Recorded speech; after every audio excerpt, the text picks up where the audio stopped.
will be available.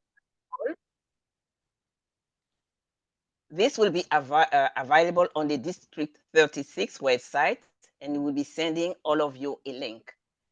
Please do keep your microphone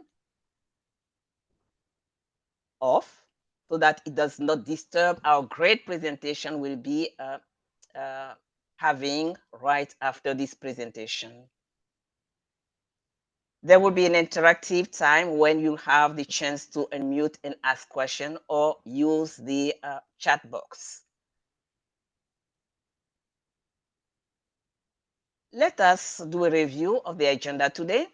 So as you see on your screen, you have been beginning with an introductory portion of the meeting, followed by practical demonstration, where our club member Alan will be presenting his project from the Pathway curriculum.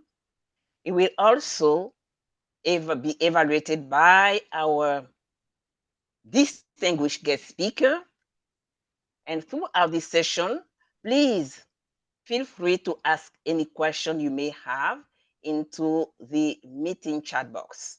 We'll have time to discuss those questions, and I'm sure that our guest of honor will be pleased to answer or address any concern you may have. All of us joining today's workshop come from many backgrounds, as President Gina said at the very start of this meeting, but we have something important in common, and that is our desire to improve ourselves. And it inspired us at Global Business Leader to reach out to an expert who could help us, starting with me, become virtuosos at evaluation. At the end of this presentation, we'll all become great evaluator, and this is something that I've been looking forward to. It's a delight to welcome Sandra Coles-Bell to the Global Business Leaders Toastmasters Club. We are going to be learning from the best, the very best. Sandra is in her 28th year as a Toastmaster, and what's amazing that she still enjoys every session she participates into. This is something that should inspire us all. She is a distinguished Toastmaster who has twice been a leader in District 36, first as district governor in 2008 and 9, and then as district director in 2020-2021. She led a district of over 300 members and nearly 200 clubs. Professionally, she's the executive director of the National Black Sisters Conference and is a lecturer at her church and at the Basilica of the National Shrine of the Immaculate Conception. I love that. Sandra practices her leadership and communication skills with her 3 children and 3 grandchildren. Wow, I'm so impressed. Guests, please be aware that Toastmasters clubs use timing signals to ensure well-organized meetings. And today we have a timer helping us. And that person is Toastmaster Toania, who joined us recently. She will be displaying green, yellow, and red signals to help our speakers meet their time goals for the respective sections. Sandra, what am I saying? Very distinguished Toastmaster Sandra. I now turn the virtual floor over to you. Good afternoon, Global Business Leaders, and it is a pleasure being here. It's also a pleasure seeing and connecting with so many friends who have joined us today, and so I'm grateful. But this talk will be directed to those people who are really wanting to learn how to increase their evaluation skills. It's not for those at the 30-year mark. It is for those in their first years and really struggling to find out how to give an effective evaluation. So we're going to focus today on a couple of things.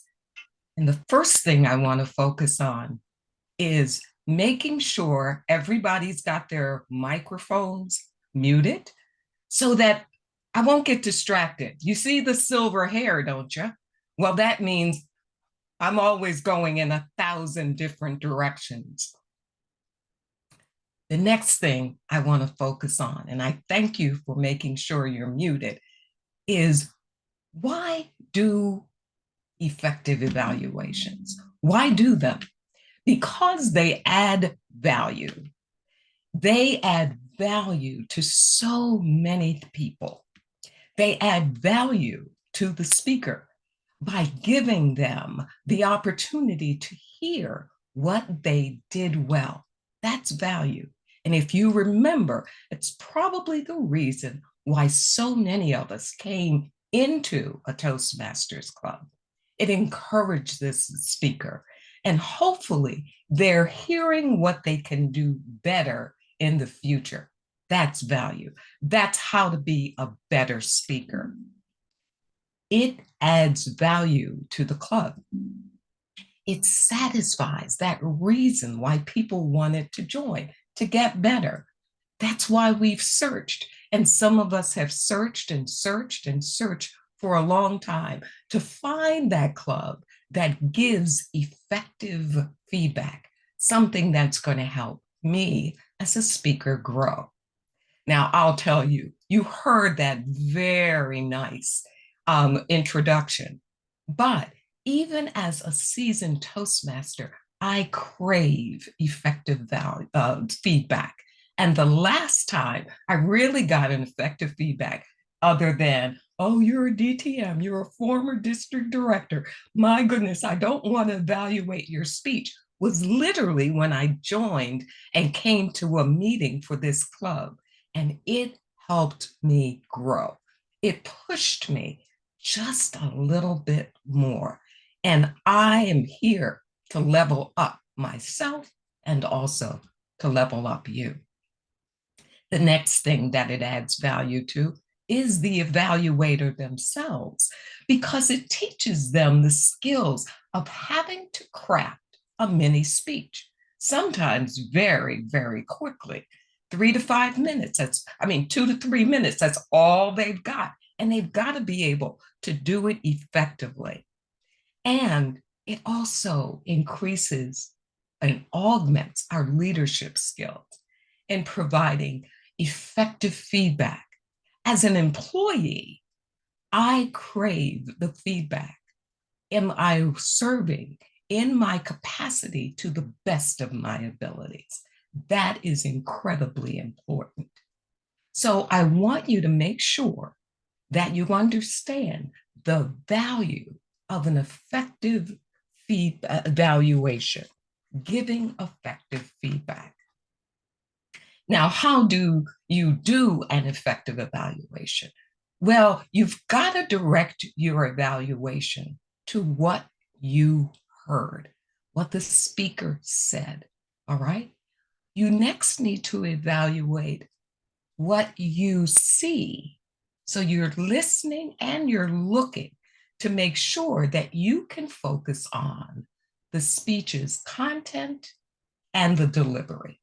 That's vital for the speaker. That's what they've done with the speech.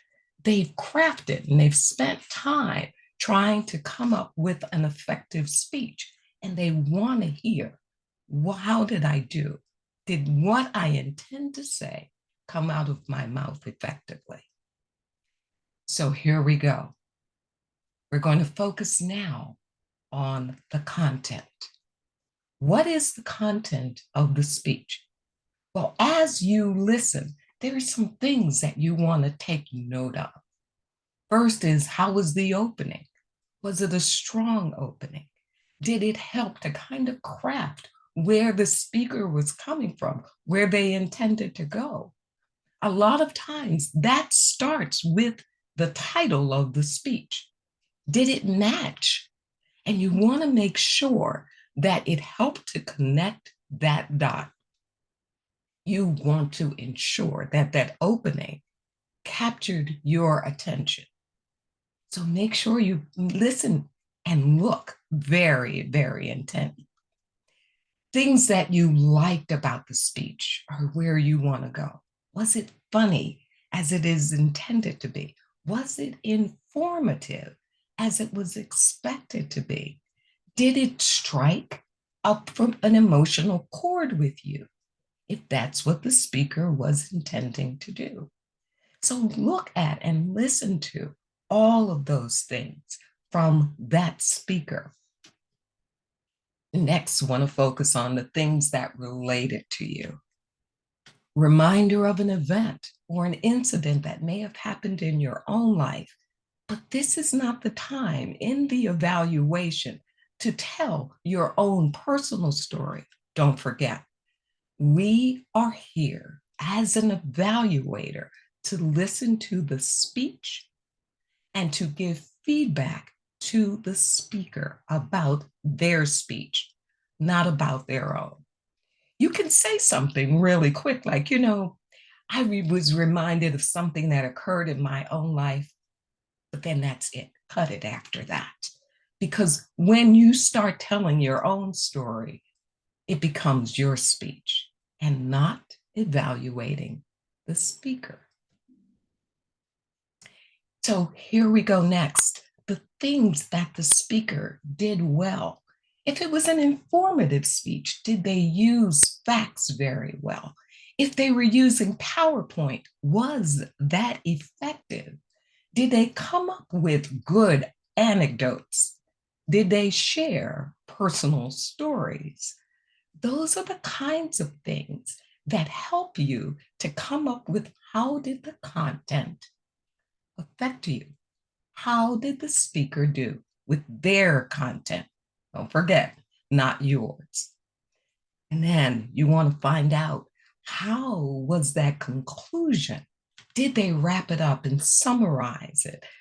Did something in the speech itself signal that they were drawing to a conclusion? Maybe they started with, I'm going to talk about 3 things. First thing I'm going to talk about, then the next thing I'm going to talk about, and then the third thing I'm going to talk about. That's directional, and that's an important facet of an effective speech. And it would be wonderful to let the speaker know that that helped you to get from point A to point B to point C. Did they do a review at the end? Did they summarize? Did they discuss what they talked about? And this is not a time for those thank yous and those other cliches. Those things don't fare well in terms of an effective evaluation. Make sure that you're listening to that opening. Make sure you're listening to what you liked about the speech, how it affected you. Make sure that you're understanding the things that related to you, maybe, and then how did it affect you? The things that the speaker did well, and then how did they begin to summarize and come to a conclusion? That's what makes an effective evaluation. Part 1. But the next thing about the speech that you want to focus on is the delivery of the speech. How was their use of eye contact? Were they looking at their notes? Were they reading? You want to make sure that they connected with the audience. And in this virtual environment, it is vital. When you're in person, you're looking around the world. But in this virtual environment, we are required to make sure that we are looking at the speaker, look at the camera, particularly. Facial expressions. a smile is important. It really is. But I want to caution that the fact that we have to be aware of cultural experiences and influences that at times doesn't lend to what we may consider friendly and opening with the audience. So a smile is important, but it doesn't mean that's all that there is. Are they using appropriate facial animation? Did they raise their eyebrow for something that they got? Did they frown for something that didn't work well? Those are the kinds of things you, as the evaluator, want to focus on. Let's go next to vocal variety. How was their voice? Was it energized? Were they loud enough? And in this virtual environment, did they go and test to make sure that they could be heard by everyone? Those things are important. And also, you know what a nervous voice sounds like. You may be hearing a little bit of mine. I'm always nervous when I have to give a presentation of any kind. I try my best to make sure that I can get it under control, but that doesn't stop making sure that I check the internal me. What was their stance like? How was their posture? Whether they're standing or sitting in this virtual environment, it's still incredibly important to make sure that their posture was upright and that they're being able to look like they're energized and ready to give a presentation. This says a lot. Give them the feedback and let them know. That's important. How were their gestures? And their body movement. Now, I tend to gesture a lot, but I try to make sure that it adds value to the speech. Just by doing this, I can usually tell, even in a virtual environment, who knows sign language and who doesn't. So it's important that if the gestures of the speaker are coming across, that they come across and are effective to the speech that they're doing. Did it enhance? Do their gestures detract? Do they take away? And did they use the space wisely? I think all of us in this room have been enamored with the speeches that we've seen at the international level. Even in the virtual environment, they used the space. That's still vital in giving feedback to the speaker.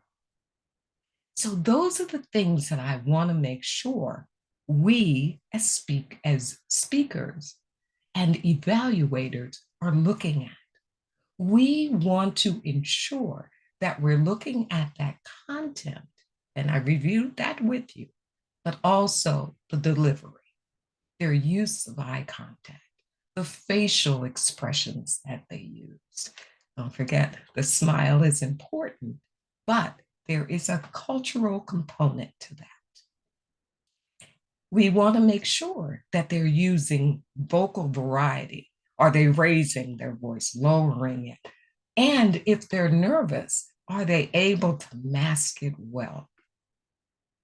Their stance, their posture, whether they're standing up giving the speech or sitting down, it's important to give effective feedback on that. And then, how about their gestures? Are they just something that enhances the speech? Are they something that lift the words? Or are they something that distracts? It's important to let the speaker know. Now, I'm going to challenge your club's imagination. And I'm going to say this as an hypothesis and a statement. If good evaluations add value to your club, what can the club do to add value to the evaluations? Well, they can do the following. they can consider within the club environment of evaluating the evaluator. They can do that during the meeting. I have found that it's incredibly easy for the general evaluator or the Toastmaster of the day or evening to be able to give a little effective feedback to the evaluator. It's what helped me to grow. When giving evaluation or getting an evaluation of my own evaluation to another speaker, it helped. It increased, it augmented every evaluation skill. So much to the point that I was able, back in 1995, let's think of those years, of being the only woman in a speech contest and winning. I think, ladies, that should say something to the effectiveness of evaluations. No wonder I evaluate my children. So, making sure that within the speech and within the meeting, the evaluator is getting some feedback is going to be vital. But there's responsibility in all of this. And some of that responsibility falls on the speakers themselves. When receiving feedback, it is important, it is incredibly vital that you receive it and receive it well. And understanding that it is meant for you. So, can you imagine if giving feedback to a speaker, this is what the evaluator is encountering? All right. Did you get that? They weren't happy with what they're hearing.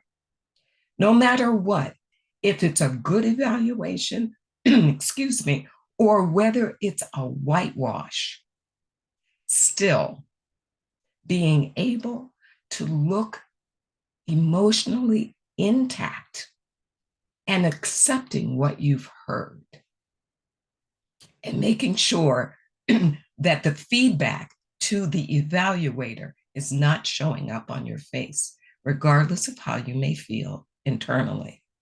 I've seen way too many people consider that whitewashes will be the best way for me to give feedback because I don't want to hurt someone's feelings. That's of no value to the speaker, no value to your own integrity, and no value to the club. So think about that. As the speaker receiving the evaluation, ensure that you're receiving it with emotional content, being able to understand that that's the evaluator's opinion of their content, of your content, and your delivery of your content. And hopefully, it's an effective evaluation. But in those cases in which, and I've seen them, brutal, not necessary, but I've also seen when they've not been nothing but whitewashes. I've received far too many of them.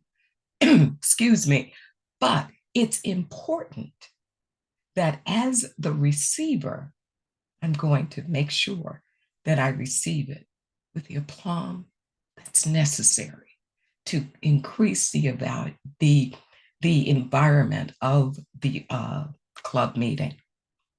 It's the evaluator of the evaluator, that general evaluator or the Toastmaster of the day, to give feedback to the evaluator themselves.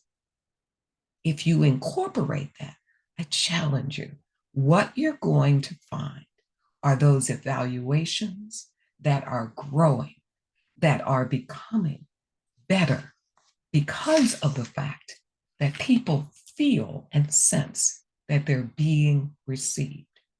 You may have a different feeling. Just don't let it show. And that's a vital bit of feedback to every speaker receiving an evaluation. Smile, be gracious, say thank you. Now, with that, and that's a heavy part, I want to thank Global Business Leaders for asking me to speak today. I'm not the most effective speaker. I'm not the most effective evaluator. That's why I'm still in Toastmasters. My desire is to challenge myself and to be challenged by every evaluation that I received. That's the trust of the organization, that with respect, that with integrity, that thinking of the service being done to and for the speaker, that excellence begins to flow back and forth within the club.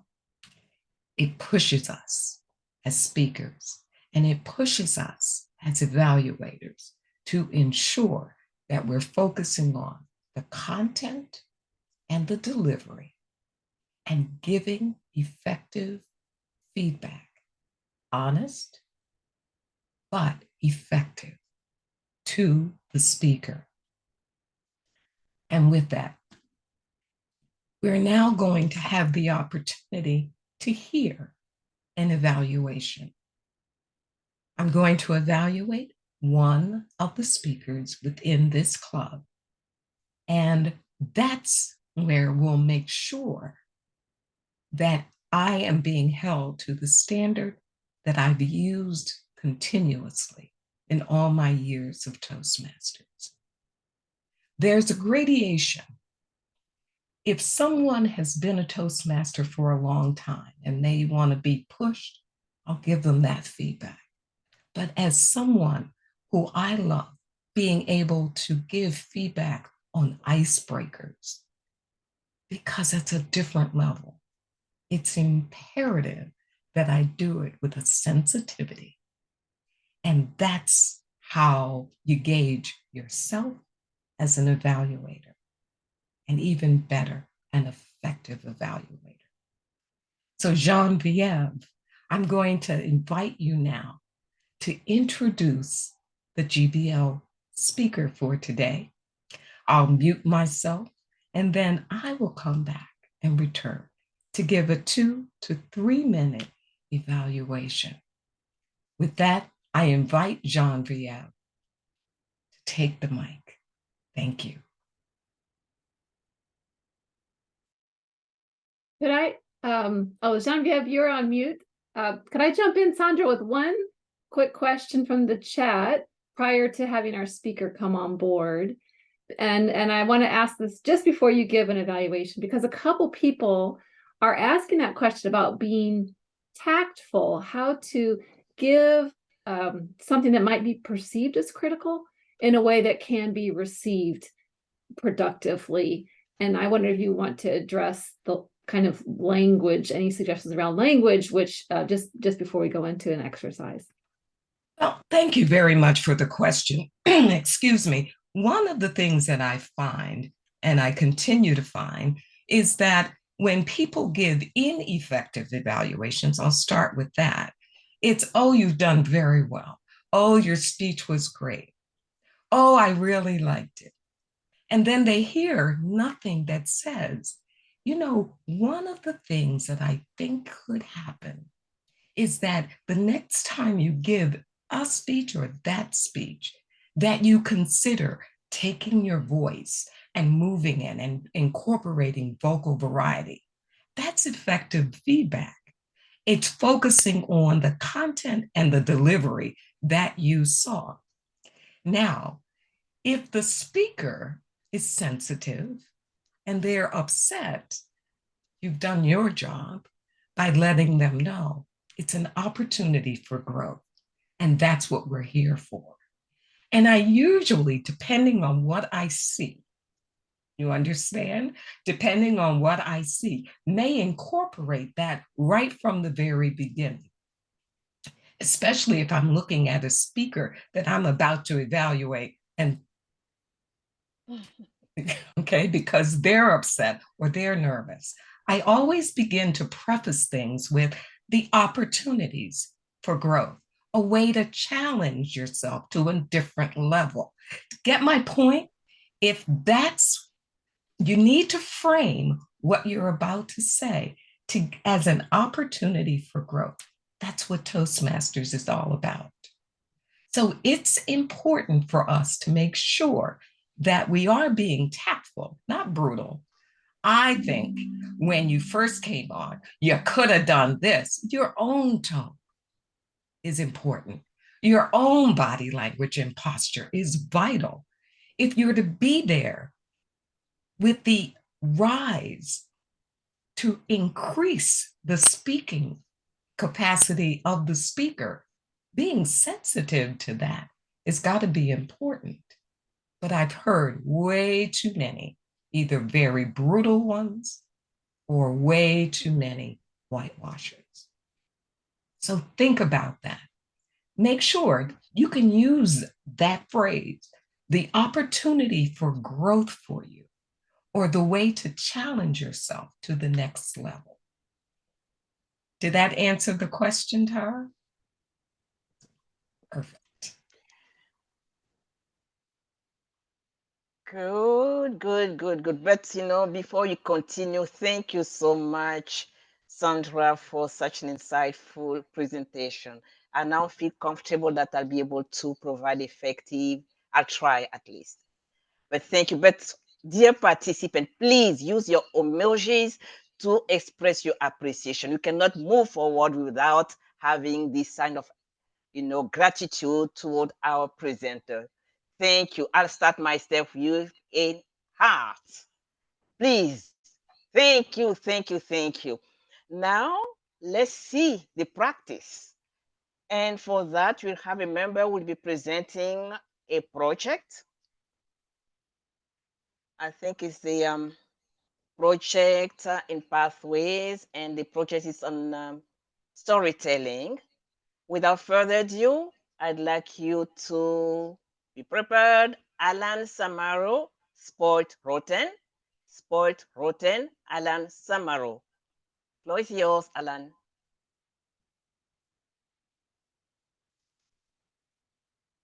Grandparents like to joke that their job is to spoil the grandchildren and then send them home to their parents. Let me confirm this. My paternal grandmother used to spoil me rotten, and I loved every bit of it. Especially invited guests, members of the executives, fellow Toastmasters, my warmest greetings to you. Oh, how I loved to spend the summer holidays at her home. In her eyes, I could do no wrong, and I milked that at every opportunity, especially in front of my cousins. Who got the last piece of cake? I did. Who got the biggest piece of chicken? This guy. And who got the easiest chores? Hello? Even though she has been gone for a long time, when I close my eyes and think of her, I can still sense her presence next to me. She is my happy place. Regardless of how she would spoil me, though, my grandmother did teach me valuable lessons. These are the top three. My grandmother taught me about being kind and generous. I remember a family moved into an apartment a few houses down. Now, if it's one thing about my grandmother, she could become best friends with anyone in 5 minutes. So, no surprise, my grandmother became best friends with Mary, who was the mother of the household, Sheldon, who was the father, and their two sons, Louis and Arnold.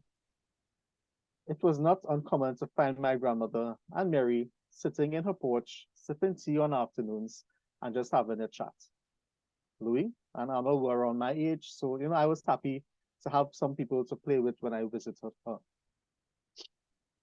One day, the father, Sheldon, he passed away, and just like that, they lost their only source of income. Mary and her sons were unfortunately evicted from their apartment. Now, it just so happened that my grandmother rented out two apartments at the ground floor of her house, and one of them was vacant.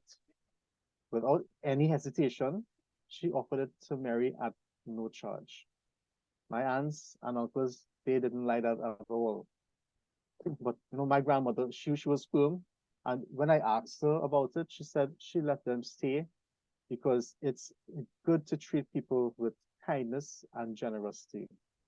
And God gives you that kindness and generosity back many, many times over. It was then I realized, and even when I was writing this speech, that over the years, people would always, without any hesitation, smile and help her out whenever she asks for it. I guess that is why everybody called her Ma. Ma also taught me the value of hard work. She grew vegetables in her garden: green beans, spinach, okra, eggplant, tomatoes were the main ones. She also had a stubborn orange tree that would only bear fruit when it felt like. She also had chickens and ducks, and she would sell their eggs and meat for some extra change. Every morning, she would get out of bed at 5, have a cup of tea, and she would go tend to her chickens and ducks. When that was done, she would go to the garden and then tend to her vegetables as well. Finally, she would be done with everything around 9 and head upstairs to start breakfast. So that's about the time I would wake up when I was staying by her. One day I asked Ma, why do you grow your own vegetables and raise your chickens and ducks? Isn't that hard work? Wouldn't it be easier to just get what you need from the supermarket? And she replied, yes, Alan, it would be easier. But this is how I make time for myself so that I can think about the things that I need to do, plan and reflect, and generally recollect for myself. Besides, hard work teaches you patience because nothing in life comes easy. And when the vegetables are ready to eat, they are going to taste so much better than if you bought them from the store. Today, I find myself doing the same thing, and I just cannot disagree. Finally, my grandmother taught me to respect women. My family has more women than men. And Ma used to drill into us boys that we are supposed to take care of the girls. Don't be wild with them, respect them, that sort of thing. Now, one year, one of her neighbors put in a pool. When I visited Ma on weekends, I would hear those people in the pool splashing and laughing and having a good time. I didn't really take it on. But this time, I had turned 13. I became interested in other things besides vegetables, ducks, and chickens. That summer, I started to wake up early to help my grandmother with the garden and her birds. One day, I noticed that the orange tree had some ripe oranges, so I said, yes, I'll come and pick some later. So just after lunch, I decided to just do that. I got the ladder and I started to climb that tree, and I started to pick 1, 2, 3 oranges. Climbed higher, 4, 5, 6 oranges. I saw a really ripe one higher above, and I climbed. And as I reached to grab that 7th orange, I also happened to look over the fence and I saw the pool. The neighbors' daughters were playing in it, and they having a time. I remember staring and staring and staring until suddenly it was as if the skies had darkened and the orange tree branches started swaying left and right and up and down.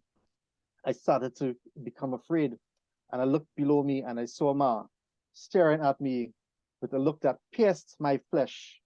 And then this short 4-foot woman looked me right in the eyes, and in her loudest voice, she said to me,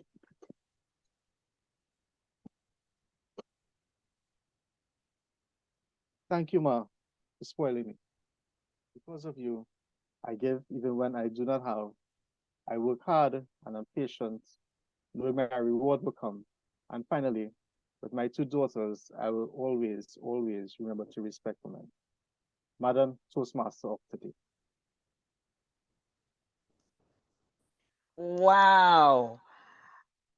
I feel that I know Ma, a generous soul and great teacher. Wow, lucky you for to have such a grandmother, loving, generous. Thank you so much, Alan, for this great story about your grandmother. Thank you. I'm sure that our speaker is a great evaluation fast, but are you ready to share with us the great wow? What did I say? Great evaluator. Now I'd like to invite our evaluator, speaker evaluator, Sandra Coles-Bell, to share with us her evaluation. Timer, please note that the evaluation will be 2 to 3 minutes. Over to you, DTM Sandra. Merci. Ooh. It is my pleasure, Alan, to give you an evaluation. And I thank you, one, for your speech. Reflections on a family member are typically hard ones to do. There's an emotion attached. And for you, it requires a little discipline, I know, to make sure that those feelings come through, but not through your voice and not through your eyes with tears. She sounded like a wonderful person, and I am so grateful for this opportunity. Let me tell you, I think about the things that you did well, and then the things that you could do to improve on the next speech and take it to the next level if you choose to give this again or the other one. Again, storytelling is not an easy thing to do, especially when it's from the personal side, but you did it well. You made sure that we could understand how deeply you have been changed by mom. And I thank you for that opportunity. Being a mom and a grandma, I get it. So I appreciate you being able to tell that story and move it forward. These are the things and the opportunities that you can do as a speaker in order to move it to the next level. First thing is consider a title.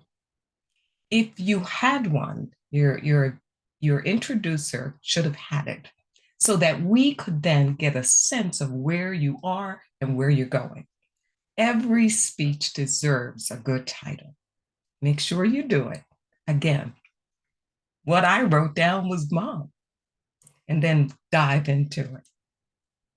The next thing that you can do is ensure that your voice is louder, especially over this virtual environment. You sounded a little bit muffled.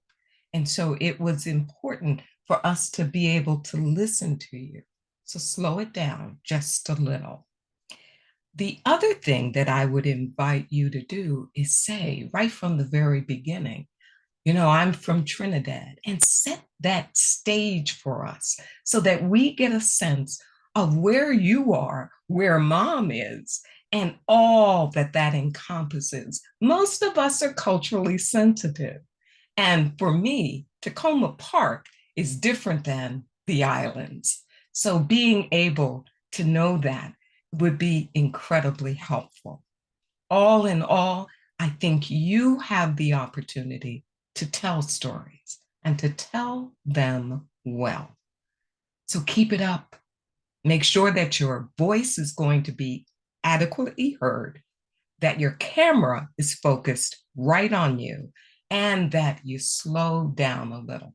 Always frame your story. Genevieve, thank you, Alan. God, I could just listen to you all day long, Sandra, and you had a great speech, great evaluation. What else can you expect? But since we have a program, let's follow it. And it's time for our questions. I'll be reading the question from the chat box, but if I miss your question, please make sure that you raise your hand and let me know. The first question is from Tara, I think. Is there anything different about eye contact and facial expression in the virtual environment compared to the in-person meetings? Oh, that's a great question, Tara. So it is. One of the things is making sure that you look at your camera rather than trying to look at the monitor. If you look at the camera, anybody on the other side feels as though that they're being talked to directly. That's a little bit different than being in the real and an in-person environment because you get to make those eye contacts. It's incredibly hard. The only thing that I found effective and gotten effective feedback on is that I felt like you were talking directly to me. And that's because I focus on the camera and not necessarily on the monitor itself. Thanks for the question. Wow, that's a great question. I want to Tara, jump is in. that okay? Genevieve, I got a private question from someone earlier too that I think would be pretty interesting, Sandra, to get your read on. Some folks have gotten training on how to do like formula methods of evaluation. You've probably heard like the sandwich method or something like that. And I think one of the questions that somebody raised was, should people be using kind of these formulas, or is there a better way? What do you think about a good way to get people up to speed on being effective in this? Let me share with you real quick, and thank you for that question. Let me share with you real quick what I tended to do. If you notice that speech, and then I came right back with an evaluation, that usually doesn't happen in a club. So what I do is I jot down those things that relate to content, and then I jot down those things that I heard and saw that relate to delivery. And then from that, all I have are bullet points, and it's my job as an effective evaluator to now craft a speech. So you may have heard me stumble a few times. It's okay. I told you I'm not perfection, but at least I was able to give to Alan the things that I heard and saw about his content and his delivery. And all I do is put a column for the C for content, D for delivery, and then jot down bullet points. That's my formula. Thank you. Wow. Thank you. The next, should I move to the next question, Tara? Are you done? Yeah, go ahead. Yeah. Okay, let me see here. I think the next one is, yes, giving evaluation from Tara Steele. Giving evaluation tips, should the GE General Evaluator do this, or should we create a specific role for this? But then I'd like to add to that one, should this be done during the meeting, or like part of the evaluation phase, or should it be done separately to the concern, the evaluator? To answer that question, and thank you for the question, I think I've done it as part of Evaluation All Stars, which was a club within District 36, and actually a group of us Toastmasters. We made it part of our meetings. And so the role of the giving feedback to the evaluator became the general evaluator's job or the Toastmaster of the day. It can go either way. And there are no shoulds. It's only about what's going to be effective for your particular club. So consider that. It's only a way to challenge, level up. That's all I invite. Thank you very much. Thank you. This question is from Tracy Jordan, DTM Tracy Jordan.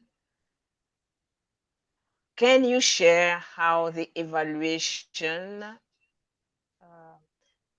no, is that one? Sorry, I'm a little bit. Please share question for the speaker. No, sorry, I went to, Can you share how the evaluator may want to use tact when giving feedback? I didn't get the entire question. Use what? Can you share how the evaluator may want to use tact when giving feedback? Use tact. Tact, Okay. tact, yes. Okay. When giving. Thank you. So again, making sure that you read, you got to know your audience. And for an evaluation, you're looking directly at that speaker. You know, some of us go, so and so, thank you so much for this opportunity. And this is directed to you, in this case, Alan. But in this environment, I just looked directly at Alan. I had him on camera. So again, it's important for you to know who you're looking at and then be able to give feedback. And making sure that if they are a seasoned Toastmaster, but seasoned and had never gotten an effective evaluation, temper that. Temper what your feedback to them. But if they've been in Toastmasters for a shorter time, they're growing, again, know where they are and being able to give them feedback. And facial expressions will give you an awful lot of feedback as an evaluator. Let me Thank step you in. very much. Can I Sorry. step in real Sorry. quickly, Genevieve?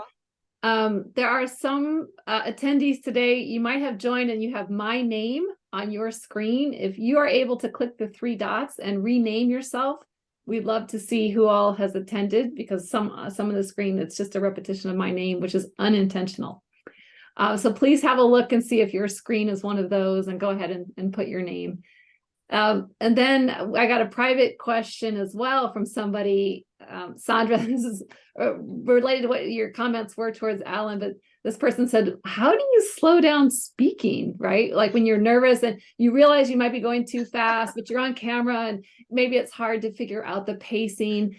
And so you're actually demonstrating pacing to us today. What are some things you can recommend for people that have a struggle with that? Again, online, you might not understand how you're coming across. Well, again, one of the things that we tend to do as human beings, because of the fact that we really are nervous and we want to just talk real fast and get it all over with, I'm demonstrating to you what I'm talking about, okay? Is that we have to understand that there is a way that the microphones in this environment have to reach and then come back. And the further you are, there's lag, and it depends on what's going on around you. So being able to talk in a very temperate speed so that everybody is able to grasp what you've said, enunciating incredibly well. You know, my children I drive them crazy. I was going to say they drive me crazy, which they do, but I drive them crazy because of the fact that I'm one of these. You know, they're of that generation in which they want to get it out. And, whoa, slow down, slow down. So again, as the receiver, you want to make sure that I'm receiving what you've taken time to craft. Get my point? Great. All right, let's move to the next. Time is flying, but then probably we can extend a little bit our meeting here today. Next question: how to pick 2 to 3 things that are good, and then to improve without being conceived too critical. Today, mostly people want to be polite, but not honest, which is important to improve. You know, that's that emotional intelligence part, actually on the part of the evaluator as well, in that you just want to make sure that you know your audience, and that means that speaker. And if you don't know them very well, as I said, and in this environment, you can pretty much judge where people's are by what you're saying. You never want to hurt somebody, but you do want to give effective feedback to see the speaker get better. And that's what you tell them. You know, level up. I'm trying, it's my intention to help you level up and to become a better and more effective speaker. So again, being able to frame it in that And your own emotional intelligence is important. Don't come across criticizing you did this wrong. Words are important. You did this wrong, what you did this wrong. No, what you say is, here's one opportunity. You might want to consider this, and you might want to look at this. Get my point? There's a way in which you say it. And the more you do it, the better it gets. Okay? And the better you get. Thank you. I think that's it for the question by now. Did I miss Oh, any? there's, Sarah? sorry, John, if you have one more question just popped Oh, in. So I think we could do one more before we get to announcements. Do you want to, okay. Genevieve, can you see that one? If you have it, please read it because I'm Oh, trying okay. to get. The question was around vocal variety, tone. Any tips for vocal variety for folks on the call? Okay, well, now we're talking about speaking tips and not evaluation tips. This is what I have found about vocal variety. The way being conversational. When we have a conversation with somebody, our voices fluctuate and go up and down. The tones change all the time. Why don't we give speeches that way as well? So it's important. Not that one of the things that really concerns me all the time is that people's voices go up at the end of a sentence or at the end of a phrase, and then but telling somebody, it's like saying an ah and a all right, but making sure that we are having a conversation with somebody, that we're having that way in which we are naturally speaking, not the monotone, but being able to enhance it with the vocal variety, inflecting our voices when we can. And Toastmasters has a tool called Udly. You can record yourself and listen to yourself. I would encourage using that tool to get a sense of your vocal variety. John had one last question in there. He wanted to know if he should be addressing as an evaluator, should he be talking to the speaker directly or to the audience? When you're evaluating, you really want to give that speaker content that's going to help them, but it's not that you dismiss the rest of the room.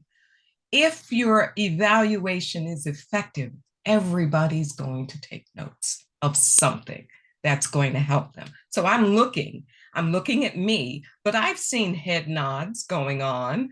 You know, people understand, they get it, and they can relate to what's being said as a speaker and or as an evaluator. So consider it.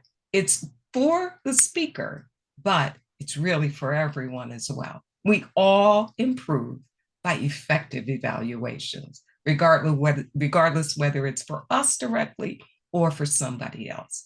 If you benefited from something that was said today, please just do a show of hands.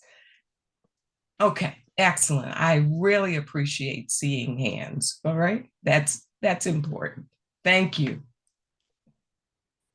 Thank you. Hand and hearts and whatever you can use to express your appreciation is great. Thank you again, dear Toastmaster, or what am I saying? Distinguished, double distinguished Toastmaster Sandra. Thank you so much for sharing such insightful presentation. Now we have a few minutes left, and please unmute yourself and share a round of applause to our distinguished guest. I'll get started here, if you can. Thank you. Thank you, thank you, thank you. Now it's the time for the announcement, and I'll turn over to Tara. Thank you so much. I just put on screen the email for the club just to let everybody know we're happy to have you here as guests today. Once our speaker, once we've concluded this session, Genevieve and myself will hang around a few minutes to chat. And so please do stick around. But we wanted to say thank you to our speaker, Sandra Coles-Bell. Our club will again reconvene November 16th will be our next meeting, and we meet the first and the third Thursday of the month. But November has one extra Thursday, so we're happy to invite you back on the 16th or November 30th, whatever might work in your schedule. We will have 2 of our members in the area contest this Sunday. So we have area speech contests coming up. And we will have Robin and Adeline from our club participating in that. We're very excited to have that from our club. With that, we will conclude this session and we will turn off the recording. And we just want to say thank you. Have a great rest of your day. And if you do have time, stick around and we'll have some chit chat. Thank you so much, everybody. Thank you, thank you, thank you.